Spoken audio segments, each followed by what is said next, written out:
જય માતાજી। જે પણ જયરાજસિંહભાઈ હોય આપણા મોટા વડીલ ભાઈ છે, પણ આમાં જો સમાધાનની વાત આવશે તો આમાં કોઈની આ વખતે કોઈની માન મર્યાદા રાખવાની નથી થતી, બરાબર છે?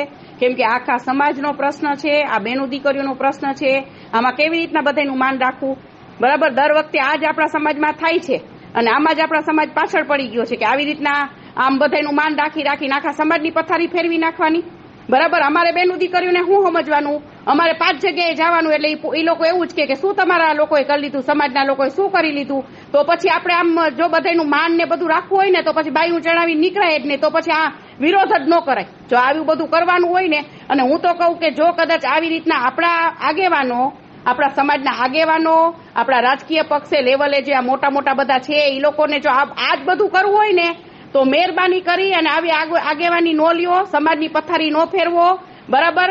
ઈ કોઈને કઈ ફેર નથી પડતો, આમાં બીજો વટલો સમાજ આમાં હેરાન થઈ જાય છે।